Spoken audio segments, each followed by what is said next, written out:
ल है साथी हो, आजको मेरो भिडियो चाहिँ यहाँ यी घिउ बनाउँदैछु है। यो मेरो घिउ पार्ने मन्दनी भन्नु पर्यो। यसलाई चाहिँ यो चाहिँ ठेका तोलङ तोलङ यो हो मन्दनी। र घिउ चाहिँ यो अघिदेखि पारेको हो, यति भएको छ। र यहाँनिर मेरो यहाँ स्विच चाहिँ अलिकति तपाईँको यो भुइँमा यो हातबाट खुस्केर भुइँमा झरेर स्विच चाहिँ गएको छ। स्विच चाहिँ यो हो, यहाँ छ। यो स्विचले चाहिँ यहाँनिर ठ्याक्कै यसो गरेपछि तपाईँको यसो गरेपछि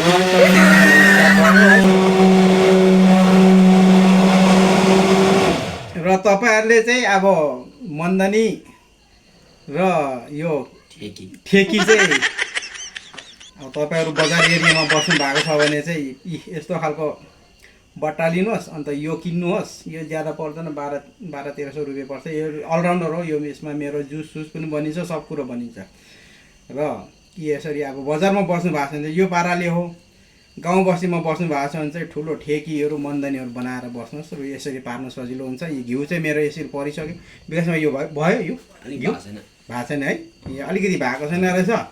यता चाहिँ अब घिउको चाहिँ मास्टर हो म चाहिँ। अब अलिकति यसो 1 केजी दुध किनेर खान्छु, त्यसको तर काटेर चाहिँ यो घिउ बनाएको। यसरी बनाउनु सक्नुहुन्छ तपाईँहरूले। घिउ चाहिँ यहाँनिर हेर्नुहोस् है, यसरी छ है। एकछिन है, पानी तातो लाउनु पर्छ कि ठिकै छ होला है।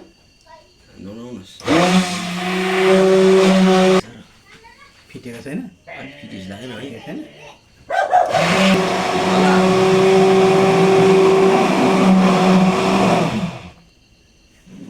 भयो। अब चाहिँ निकाल्नुहोस् त।